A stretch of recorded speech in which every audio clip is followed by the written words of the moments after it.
Canada has about 1.5 million non-permanent residents who only hold a work permit. These aren't students, these aren't refugees, just people with work permits. At the same time, unemployment sits at over 7%. It's the highest it's been since 2016. If these workers are just supposed to be filling jobs that Canadians won't take, then why are so many Canadians still struggling to find one? Well, let's look at who these non-permanent residents actually are. Canada currently, like I said, has about 1.5 million. These aren't students or asylum claimants. They're specifically here to work. Roughly 120 to 150,000 of them are in the Temporary Foreign Worker Program, or TFWP. This program is meant to bring in workers temporarily when no Canadian citizens are available. This is usually for a few months. In theory, they return home once their contract ends. The larger share, however, comes through the International Mobility Program, IMP. Unlike the Temporary Foreign Workers Program, most IMP categories don't require a Labor Market Impact Assessment, or LMIA, and we'll get into what that is. Now, this distinction matters because while the Temporary Foreign Workers Program is framed around protecting Canadian jobs, the IMP bypasses that safeguard entirely. Now, how do these workers get a permit? To legally work in Canada, non-permanent residents must apply for and receive a work permit. The requirements depend on whether they fall under the Temporary Foreign Workers Program or the International Mobility Program, but the process generally involves getting a job letter from a Canadian employer, an employment contract detailing wages, duties, working conditions, stuff like that, a valid passport and recent photographs, proof of skills or qualifications showing they meet the job requirements, police clearance or proof of no criminal record, evidence of intent to return home once the permit expires. Though this is all left up to the discretion of the immigration officer. For workers in the Temporary Foreign Workers Program, there's one more step, a positive labor market impact assessment, which again we'll go over. Employers must first get approval from Employment and Social Development Canada, showing they tried, at least on paper, to hire Canadians before turning to foreign labor. By contrast, those entering under the International Mobility Program usually skip the LMIA entirely. Their work permits are tied to policy exemptions like free trade agreements or spousal rights, which makes their entry much faster, but also means no test of whether Canadians were considered first. Now, why is any of this an issue? Well, as of right now, Canada's unemployment rate is at 7.1%, that's of August 2025. Again, that's the highest it's been in nearly a decade. That means hundreds of thousands of Canadians are actively looking for work, but we're bringing in millions.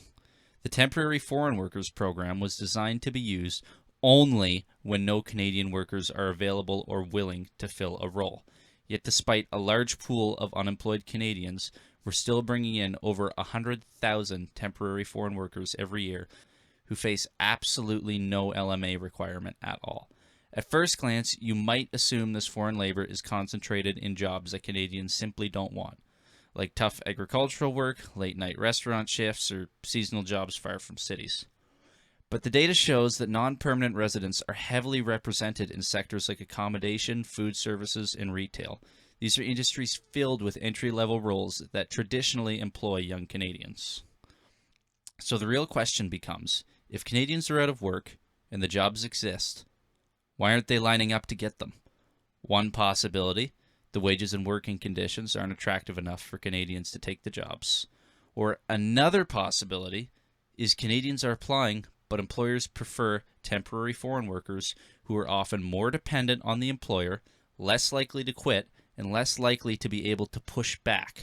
This is where the labor market impact assessment process becomes critical, because in theory, it's supposed to stop that second scenario from happening. But as we'll see, the way it works in practice leaves massive gaps. So what is this labor market impact assessment? Well, the program says that participants of the Temporary Foreign Workers Program are supposed to be brought in when there are no Canadians available or willing to take the job. The labor market impact assessment is supposed to be proof of that. In order to obtain one, employers need to post job ads, show where and how long they're advertised, demonstrate that they targeted the right kind of job seekers, and provide evidence of their recruitment efforts.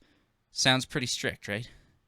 On paper, it is, but in practice, the labor market impact assessment has a massive loophole.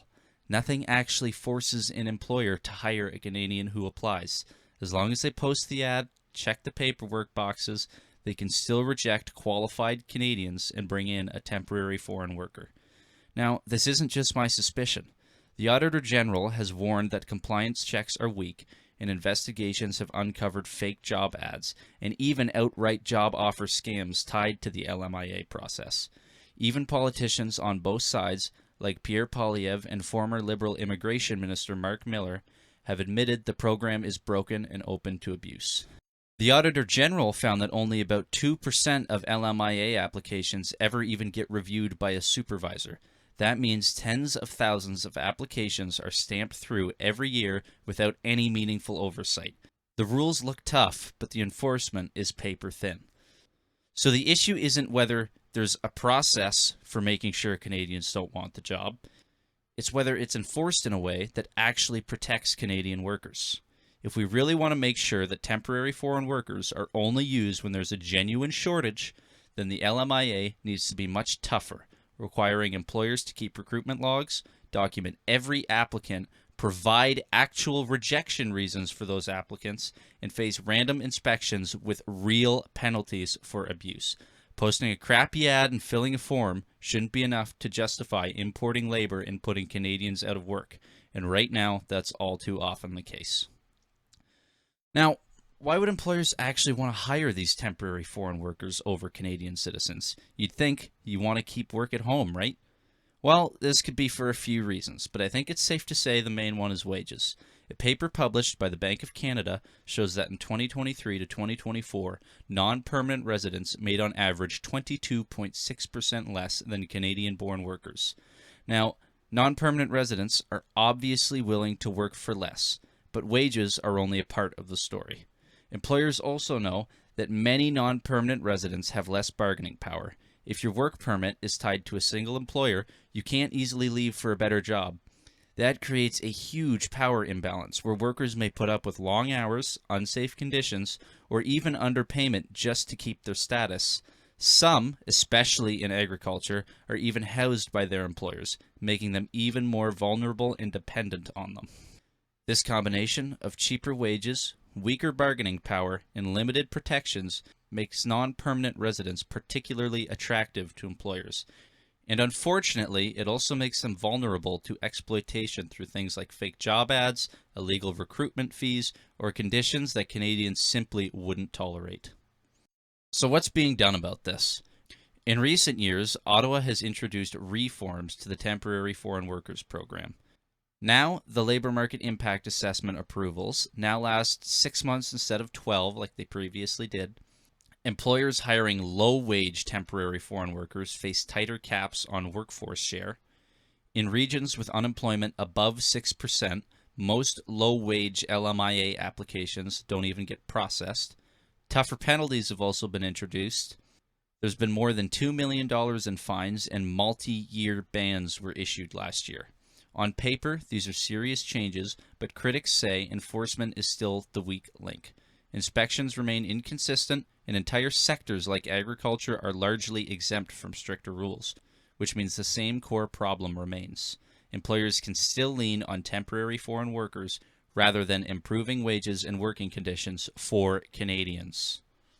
Now, I'd like to make a case for why the labor market impact assessment and fraud that comes along with it undercuts and suppresses Canadians and their wages. In a normal job market, an employer who wants to hire has no choice but to compete. They're competing with other businesses for the same pool of workers, which means they need to offer wages, hours, and conditions attractive enough to draw in qualified, competent employees. That's how the labor market is supposed to function and always has. The Temporary Foreign Workers Program bends that rule. Now, here's why that matters. Wages follow supply and demand. If an employer can bypass Canadian workers and tap into a cheaper pool of labor, they face absolutely no pressure to raise pay. The effect compounds. Once enough employers in a sector rely on temporary foreign workers, the going rate for those jobs stagnates or even drifts downwards because nobody wants to offer more if their competitors don't have to. Working conditions stagnate too. If workers are more easily replaced with foreign hires who have fewer options to push back, there's less incentive to improve hours, benefits, or safety. Now, like I said earlier, the Bank of Canada found they earn on average 22.6% less. That wage gap creates a built-in incentive for employers to reach for foreign workers whenever it's possible. And with weak oversight, the LMIA process isn't closing that gap, it's actually enabling it. So the issue isn't only about jobs being taken. It's about how the LMIA abuse reshapes the entire wage floor of an industry. While employers can legally sidestep Canadian applicants, the market stops working the way it's supposed to, and everyone's wages get held down. Many employers don't even deny this reality. They've openly said their business couldn't survive if they had to pay wages that line up with what Canadian workers expect. Though this might be true, I don't think it justifies bending or abusing the LMIA process.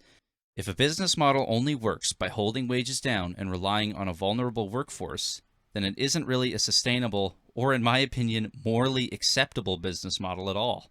In the long run, it doesn't just hurt foreign workers, it drags down wages and job quality for Canadians.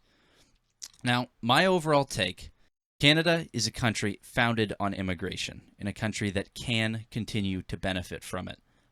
But we need to do so responsibly. We need to ensure that our systems and markets, like labor, housing, healthcare, public infrastructure, and even our education system, can handle the amount of people we're bringing in. It isn't a coincidence that we're seeing shortages in all of those areas.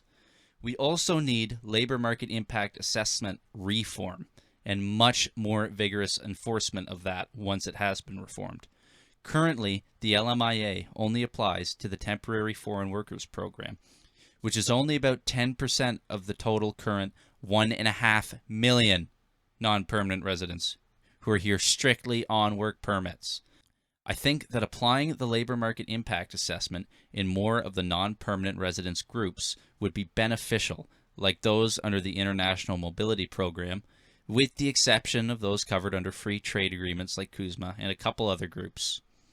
Now, on paper, that sounds harsh, but I believe that Canadians need to be put first while supporting non-permanent residents. And implementing the labor market impact assessment in those groups would literally do exactly that. Canada can and should continue to benefit from immigration, but we need to make sure that our country can actually keep up. And that means, first and foremost, fixing the labor market impact assessment. Right now, it only applies to a fraction of non-permanent residents, and even then, it's riddled with loopholes. Until we enforce real accountability, employers will continue to lean on temporary foreign labor. It holds wages down, and it will keep Canadians paying the price.